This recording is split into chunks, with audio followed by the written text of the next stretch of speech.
ಕುತೂಹಲ ಇದೆ ನೋಡಿ. ಪಾಕಿಸ್ತಾನ ಭಯೋತ್ಪಾದನೆಗೆ ನೆಲೆ ಕೊಡ್ತಾ ಇದೆ, ಭಯೋತ್ಪಾದಕರನ್ನ ಬೆಳೆಸಿ ಎಕ್ಸ್ಪೋರ್ಟ್ ಮಾಡ್ತಾ ಇದೆ ಅನ್ನೋದು ಜಗತ್ತಿಗೆ ಗೊತ್ತಿರೋ ಸಂಗತಿ. ಮತ್ತು ಪಾಕಿಸ್ತಾನದ ಸಚಿವರುಗಳೇ ಅದನ್ನು ಉಲ್ಲೇಖ ಮಾಡಿದ್ದಾರೆ. ನಾವು ಐರೋಪ್ಯ ದೇಶಗಳ ಕೈಗೊಂಬೆಯಾಗಿ ಭಯೋತ್ಪಾದಕರಿಗೆ ಬೆಳೆಸಿದ ತಪ್ಪು ಅನ್ನೋದು ಮಾತನ್ನು ಕೂಡ ಹೇಳಿದ್ದಾರೆ. ಇಲ್ಲಿ ಬಾಂಬ್ ಸ್ಫೋಟ ಮಾಡಿದಂಥ ಬಾಂಬ್ ಸ್ಫೋಟದ ರೂವಾರಿ ದಾವೂದ್ ಇಬ್ರಾಹಿಂ ಎಲ್ಲಿ ಓಡೋಗ್ತಿದ್ದಾನೆ? ಪಾಕಿಸ್ತಾನದಲ್ಲಿದ್ದಾನೆ. ಅಮೆರಿಕದಲ್ಲಿ ಟ್ವಿನ್ ಟವರ್ ಮೇಲೆ ವಿಮಾನ ನುಗ್ಗಿಸೋದಕ್ಕೆ ಕಾರಣ ಆಗಿದ್ದಂಥ ಬಿನ್ ಲಾಡೆನ್ ಅವನೆಲ್ಲಿ ಹೋಗ್ಕೂತಿದ್ದ? ಪಾಕಿಸ್ತಾನದಲ್ಲಿ ಹೋಗ್ಕೂತಿದ್ದ. ಅಫ್ಘಾನಿಸ್ತಾನದಲ್ಲಿ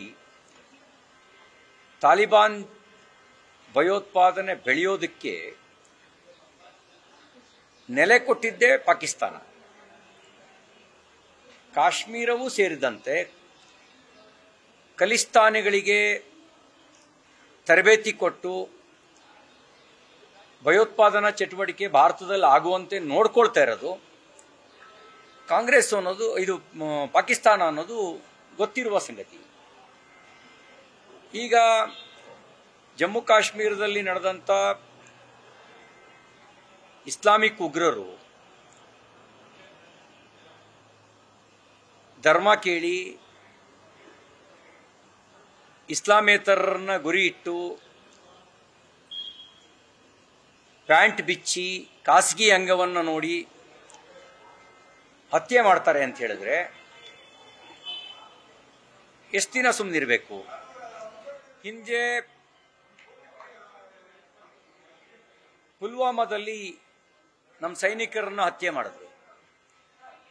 ನಾವು ಸರ್ಜಿಕಲ್ ಸ್ಟ್ರೈಕ್ ಮಾಡಿ ಇದು ಹಳೆ ಭಾರತ ಅಲ್ಲ ಅಂತ ಎಚ್ಚರಿಸುವ ಕೆಲಸವನ್ನು ಮಾಡಿದ್ದು. ಆದರೆ ನಾಯಿಬಾಲ ಡೊಂಕು ಅದು ಬಾಲಕ್ಕೆ ದಬ್ಬೆ ಕಟ್ಟೋದ್ರಿಂದ ನೆಟ್ಟಗಾಗಲ್ಲ ಅನ್ನೋ ವರ್ತನೆಯನ್ನೇ ಪಾಕಿಸ್ತಾನ ಮತ್ತೆ ಮತ್ತೆ ತೋರಿಸಿದೆ. ಹಾಗಾಗಿ ಬಾಲ ಕಟ್ ಮಾಡೋದು ಇರೋದೇ ಒಂದು ಅನಿವಾರ್ಯವಾಗಿರೋ ಕ್ರಮ. ನೆಟ್ಟಗಾಗದೇ ಇರೋ ಬಾಲಕ್ಕೆ ದಬ್ಬೆ ಕಟ್ಟೋದ್ರೊಳಗೆ ಅರ್ಥ ಇಲ್ಲ. ಇರೋದು ಒಂದೇ, ಬಾಲ ಕಟ್ ಮಾಡಬೇಕು. ಬಾಲ ಕಟ್ ಮಾಡಬೇಕು ಅಂತ ಹೇಳಿದ್ರೆ ಇನ್ಯಾವತ್ತುವೆ ಭಾರತದ ಕಡೆ ಕೆಟ್ಟ ದೃಷ್ಟಿಯಿಂದ ನೋಡುವ ದೃಷ್ಟಿಯೇ ಇರಬಾರ್ದು. ಆ ರೀತಿ ಮಾಡಬೇಕು. ಅದಕ್ಕೆ ಪೂರ್ವ ತಯಾರಿಯನ್ನ ಹಲವು ರೀತಿಯಲ್ಲಿ ಭಾರತ ಸರ್ಕಾರ ಮಾಡ್ತಾ ಇದೆ. ಯುದ್ಧ ಅಂದ್ರೆ ಅದು ಬಿಜೆಪಿ ಕಾಂಗ್ರೆಸ್ಸಿನ ಜಗಳ ಅಲ್ಲ, ರಾಜಕೀಯ ಹೋರಾಟ ಅಲ್ಲ. ಅದು ಭಾರತ ಪಾಕಿಸ್ತಾನದ ಮೇಲೆ ನಡೆಸುವ ಯುದ್ಧ. ಭಾರತವನ್ನು ಒಪ್ಕೊಂಡಿರೋರು, ಭಾರತವನ್ನು ಪ್ರೀತಿಸೋರು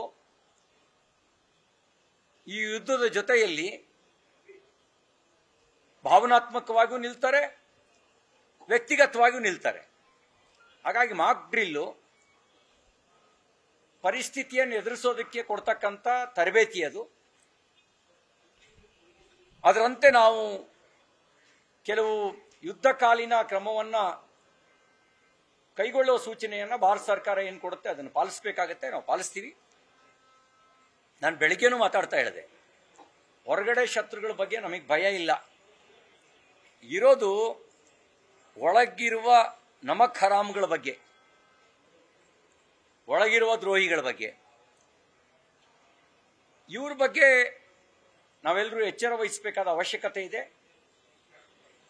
ನಾವು ಈ ಎಚ್ಚರ ವಹಿಸಿದ್ರೆ ನಮ್ಮ ಸೈನ್ಯ ಪಾಕಿಸ್ತಾನಿ ಸೈನ್ಯವನ್ನ ನೋಡ್ಕೊಳ್ತಾರೆ. ಹಿಂದೆ 1971ರಲ್ಲಿ 93,000 ಜನ ಪಾಕಿಸ್ತಾನಿ ಸೈನಿಕರನ್ನ ಹೆಡೆಮರಿ ಕಟ್ಟಿ ಅವರು ಸೆರೆ ಹಿಡಿಯುವ ಕೆಲಸ ಮಾಡಿದ್ರು, ಶರಣಾಗತವಂತೆ ಆಗುವಂತೆ ನೋಡ್ಕೊಂಡಿದ್ರು.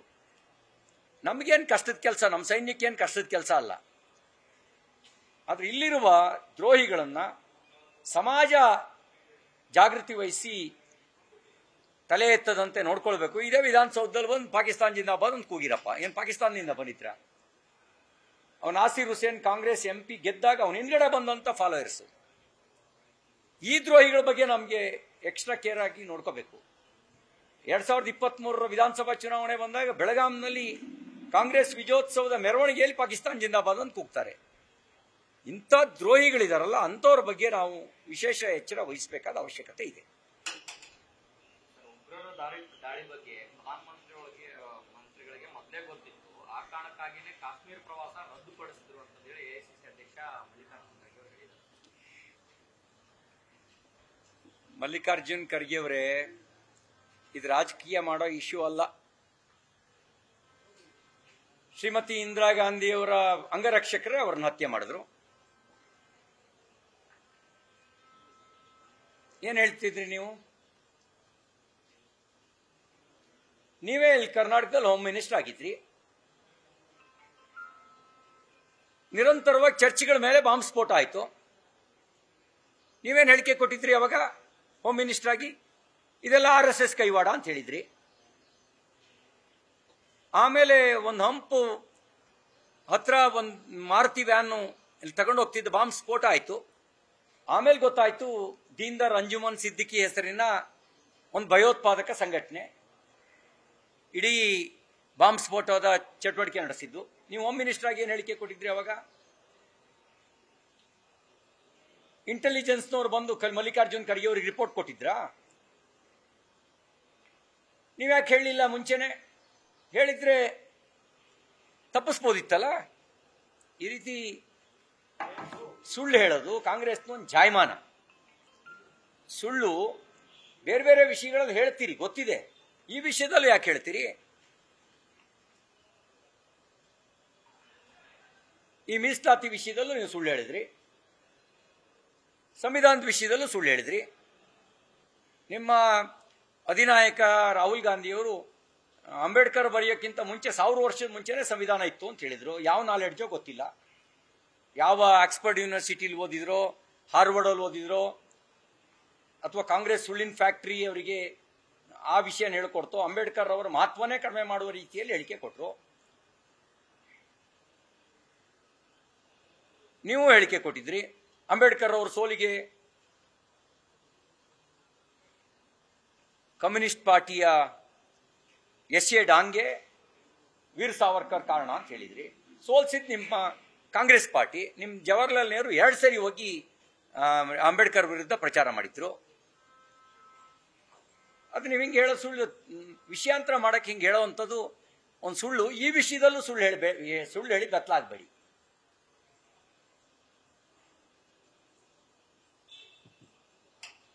ಸರ್, ಇನ್ನೊಂದು ಜನಾರ್ದನ್ ರೆಡ್ಡಿ ಅವರಿಗೆ 7 ವರ್ಷ ಶಿಕ್ಷೆ ಆಗಿದೆ ಸಿಬಿಐ ಕೋರ್ಟ್ನಿಂದ.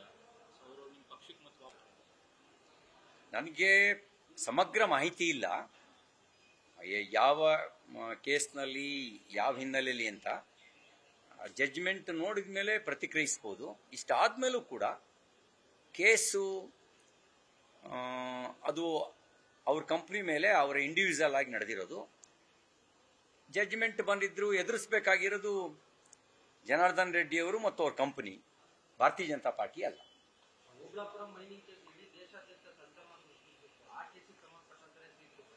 ಅದಕ್ಕೆ ನಾನು ಹೇಳಿದ್ನಲ್ಲ, ನಾನು ಅದರಲ್ಲಿ ರಾಜಕಾರಣ ಮಾಡಕ್ ಬಯಸಲ್ಲ. ಏನ್ ಜಡ್ಜ್ಮೆಂಟ್ ಬಂದಿದೆ ಆ ಜಡ್ಜ್ಮೆಂಟು ಅವ್ರ ಕಂಪನಿ ಮತ್ತು ಅವರು ಎದುರಿಸ್ತಾರೆ. ಭಾರತೀಯ ಜನತಾ ಪಾರ್ಟಿ ಎದುರಿಸಬೇಕಾಗಿರೋ ಸಂಗತಿ ಅಲ್ಲ. ನಮ್ಮ ಪಾರ್ಟಿ ಈಗಲೂ ನಮ್ಮ ಪಾರ್ಟಿಯ ಸಹ ಸದಸ್ಯರು ಅವ್ರು ತಪ್ಪು ಮಾಡಿದ್ರೆ ಅವರು ಶಿಕ್ಷೆ ಅನುಭವಿಸ್ತಾರೆ, ಅಥವಾ ಅವರು ತೀರ್ಪನ್ನು ಪ್ರಶ್ನೆ ಮಾಡುವಂತ ಕೆಲಸ ಅವ್ರು ಮಾಡ್ತಾರೆ.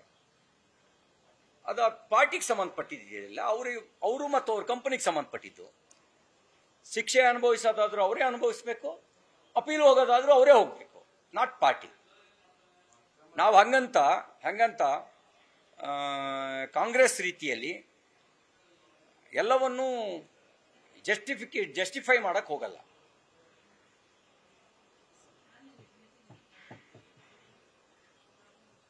ಮತ್ತೆ ಮೀಸಲಾತಿಗೆ ಸಂಬಂಧಪಟ್ಟಂತೆನೂ ಕಾಂಗ್ರೆಸ್ಸಿಗೆ ಸಹಜ ಕಳಕಳಿ ಇದೆ ಅಂತ ಅನ್ಸಲ್ಲ. ಸಾಮಾಜಿಕ ನ್ಯಾಯದ ಬದ್ಧತೆಗಿಂತ ಸಾಮಾಜಿಕ ಕ್ಷೋಭೆ ನಿರ್ಮಾಣ ಮಾಡೋದ್ರೊಳಗೆ ಅವರಿಗೆ ಆಸಕ್ತಿ ಜಾಸ್ತಿ.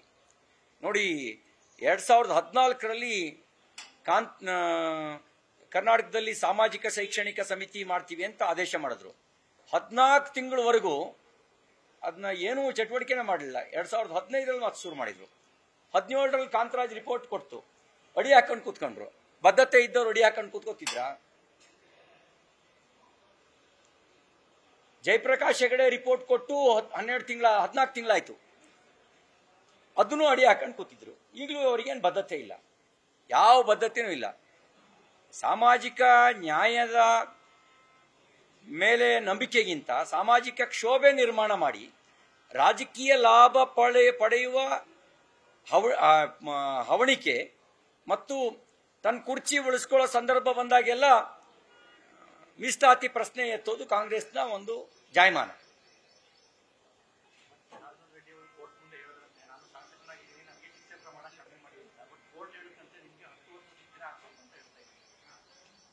ಅಲ್ಲ, ನಾನೇನಂದ್ರೆ ಅವ್ರ ಕೇಸಿಗೆ ಸಂಬಂಧಪಟ್ಟಂತೆ case against him and his company, case ಇರ್ತಕ್ಕಂಥದ್ದು ಅವರ ಕಂಪನಿ ಮತ್ತು ಅವ್ರ ವಿರುದ್ಧ, ನಾಟ್ ಪಾರ್ಟಿ. ಪಾರ್ಟಿ ಆ ವಿಷಯದಲ್ಲಿ ಪ್ರತಿವಾದಿಯೂ ಅಲ್ಲ, ವಾದಿಯೂ ಅಲ್ಲ. ಅವರೇ ಅವ್ರ ಮೇಲೆ ಇದ್ದಿದ್ದ ಕಂಪ್ಲೇಂಟು, ಅವರು ಅದನ್ನು ಎದುರಿಸ್ತಾರೆ. ಶಿಕ್ಷೆ ಆದರೂ ಅವರು ಅನುಭವಿಸ್ತಾರೆ, ಅಪೀಲ್ ಹೋಗೋದಿದ್ರೆ ಅವರೇ ಹೋಗ್ತಾರೆ.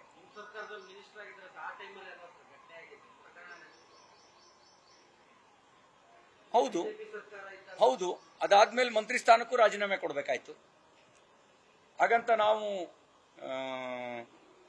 ಕೇಸ್ನ ಮೆರಿಟ್ ಬಗ್ಗೆ ಡಿಸ್ಕಷನ್ ಮಾಡಿ ಡಿಫೆಂಡ್ ಮಾಡ್ಕೊಳ್ಳೋ ಕೆಲಸ ನಾವು ಮಾಡಲ್ಲ. ನ್ಯೂಸ್ ಫಸ್ಟ್, ನಿರ್ಭೀತಿಯಿಂದ ನಿಮ್ಮ ಪರವಾಗಿ.